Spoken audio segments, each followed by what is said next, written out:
नमस्कार बंधू भगिनींनो, जगू आनंदे या यूट्यूब चॅनलमध्ये तुम्हा सर्वांचे अगदी मनपूर्वक स्वागत.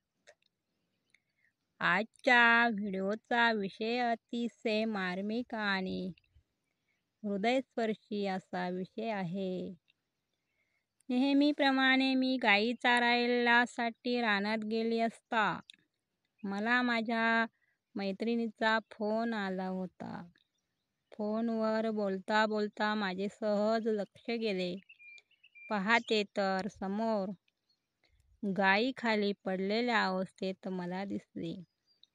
गायीचे 3 पाय वर झालेले होते, तसेच तिचा 4था पाय तिच्या गळ्याला बांधलेल्या रश्शीत अडकलेला मला दिसला.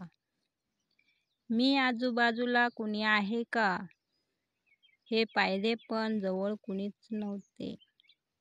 मग मी ज्यांची गाय होती त्यांना मोठमोठ्याने हाका मारायला सुरुवात केली, पण कुणीच घराबाहेर निघेना.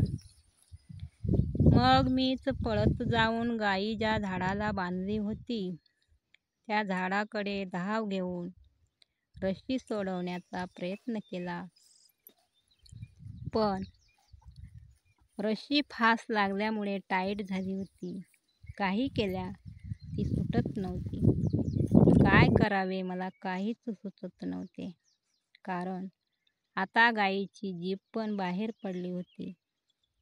मग मी तशीच कशीतरी पायात अडकलेली रस्सी थोडीशी ढिली केली आणि सर्व शक्तीनिशी गायीची मान वर उचलून दोन्ही हाताने तरंगून धरली व पुन्हा हाका मारायला सुरुवात केली.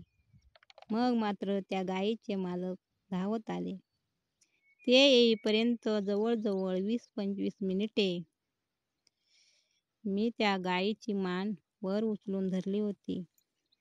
एव्हाना ते दादा आले व त्यांनी झाडाची रस्सी सोडली. गळ्याचा फास सैल झाल्याबरोबर गायीने एक मोठा श्वास घेतला. मरणाच्या दारात जाऊन आलेल्या त्या गायीला जीवदान मिळाले होते. मी देवाचे आभार मानले, कारण तो त्या गायीच्या मदतीसाठी माझ्या रूपाने धावून आला होता आणि त्या गायीचा जीव वाचला होता. गायी वाचली, पण मी मात्र दुसऱ्या दिवशी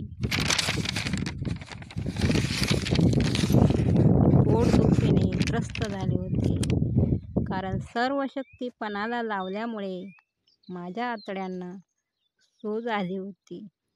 म्हणून पोटात प्रचंड वेदना होत होत्या. माझ्या मुलाने मला दवाखान्यात नेले व माझे पोट दुखायचे थांबले आणि गायीचा पण जीव वाचला. त्या गायीच्या मालकाने माझे मनापासून आभार मानले. सांगायचे तात्पर्य एवढेच, बुडत्याला काडीचा आधार देण्याची भावना मनी कायम असावी. वेळेवर मिळालेली तुमची छोटीशी मदत एखाद्याचा जीव वाचवू शकते. वेळेवर मिळालेली तुमची छोटीशी मदत एखाद्याचे शिक्षण वाचवू शकते. वेळेवर मिळालेली तुमची एक छोटीशी मदत एखाद्याचे वैवाहिक जीवन वाचवू शकते. वेळेवर मिळालेली तुमची छोटीशी मदत एखाद्याची इज्जत वाचवू शकते. वेळेवर मिळालेली तुमची छोटीशी मदत एखाद्याची शिक्षा, एखाद्याचं नुकसान वाचवू शकते. सांगायचं तात्पर्य एवढंच की कुणालाही मदत करताना मला त्याचा काय फायदा किंवा मी तिथे का माझा वेळ द्यावा हा अजिबात विचार करू नका. मदतीची भावना, माणुसपणाची भावना आणि